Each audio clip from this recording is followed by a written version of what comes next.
आज दोपहर 2:30 बजे चुनाव आयोग की प्रेस कॉन्फ्रेंस होगी। 3 राज्य मेघालय, त्रिपुरा, नागालैंड की विधानसभा चुनाव की तारीखों का ऐलान होगा। बीजेपी कार्यकारिणी की बैठक है। प्रधानमंत्री ने भरी चुनावी हुंकार, कहा कि लोकसभा चुनाव में बचे हैं 400 दिन, इलेक्शन की करें तैयारी।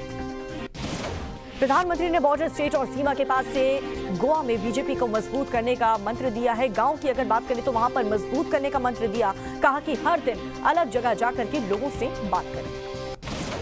प्रधानमंत्री मोदी ने कहा कि बीजेपी कार्यकर्ता मुस्लिमों के बीच जाएं और प्रोफेशनल मुस्लिमों तक अपनी बात पहुंचाएं। प्रधानमंत्री ने फिल्मों को लेकर के कहा कि हम सब मेहनत करते हैं, कोई फिल्म के बारे में कुछ भी बोल देता है और पूरा नैरेटिव बदल जाता है। जेपी नड्डा के नेतृत्व में 2024 का चुनाव लड़ेगी भारतीय जनता पार्टी। जून 2024 तक बढ़ा नड्डा का कार्यकाल।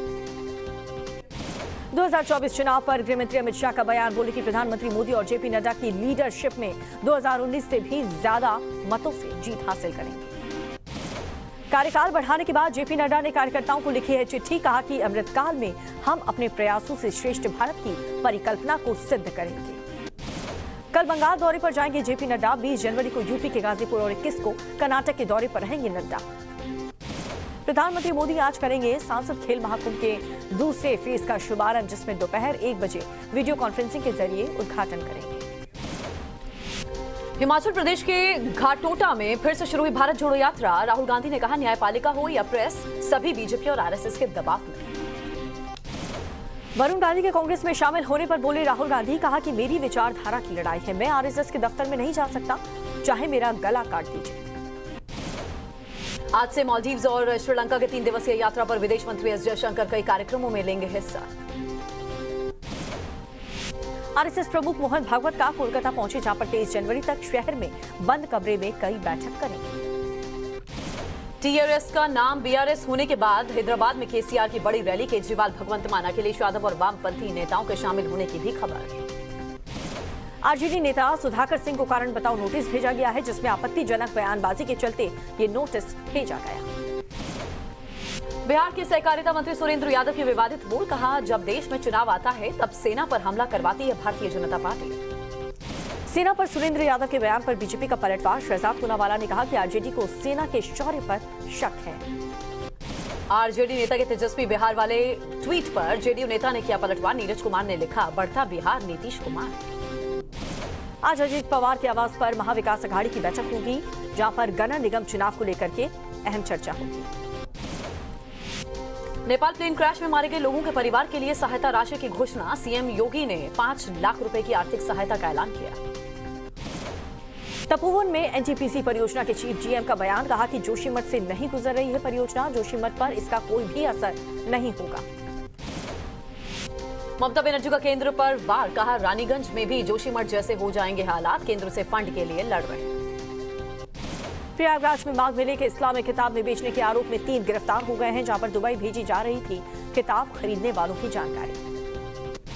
बिहार की वैशाली में धर्मांतरण का मामला, पैसे देकर धर्म परिवर्तन के आरोप में एक महिला और एक पुरुष को लोगों ने पीटा।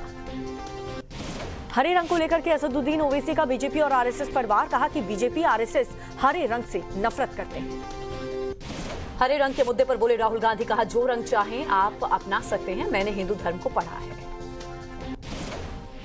पूर्व आईआरटीएस ऑफिसर प्रमोद कुमार जैन के घर पर सीबीआई का छापा, जिसमें आय से अधिक मामले में ये छापेमारी हुई है। प्रमोद कुमार के घर में भारी मात्रा में गोल्ड बिस्किट और सोना बरामद हुआ। करोड़ों की संपत्ति के कागजात भी बरामद हुए।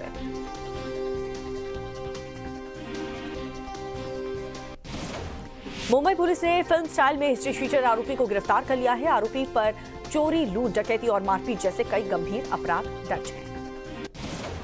बिहार के मुजफ्फरपुर में आबकारी टीम पर हमला, शराब माफिया ने कांस्टेबल को मार डाला। सिपाही की हत्या पर शहजाद पूनावाला ने कहा कि बिहार में कानून व्यवस्था बदहाल है, माफिया के पास मुफ्त पास, युवाओं को लाठियां। हरियाणा के झज्जर में नकली लूट की गुत्थी सुलझाई गई। सीसीटीवी फुटेज के जरिए दिल्ली पुलिस की क्राइम ब्रांच ने मामले को सुलझाया। बिहार के गया में मानवता हुई है शर्मसार, जिसमें पालतू डॉग को बाइक से 1 किलोमीटर तक घसीटता हुआ ले गया एक शख्स। रांची में बैग की दुकान में लगी भीषण आग लगने से इलाके में अफरा तफरी। और साथ ही IIM रांची के हॉस्टल में कमरे में मिला है छात्र का शव, जिसमें छात्र के बंधे थे दोनों हाथ। जांच के लिए SIT का गठन कर दिया गया। नोएडा के गोल्फ कोर्स मेट्रो स्टेशन से छलांग लगाकर नाबालिग ने आत्महत्या की। इलाज के दौरान अस्पताल में छात्रा की मौत हो गई। नोएडा के SKS वर्ल्ड स्कूल के पास पुलिस और अपराधियों के बीच मुठभेड़ हुई है। एक अपराधी को गिरफ्तार कर लिया गया। यूपी के मिर्जापुर में बदमाशों ने 30 से ज्यादा गोवंश को जलाकर मार डाला। शिकायत दर्ज कर जांच पुलिस कर रही है। लखनऊ के हजरतगंज में स्टंट की आड़ में बीच सड़क पर बेशर्मी देखी गई है। लखनऊ ट्रैफिक पुलिस ने स्टंटबाज कपल को रोका भी नहीं। बरेली के छात्रों के 2 गुटों में झड़प हो गई। मारपीट में कई छात्र जख्मी हैं। वीडियो सामने आया।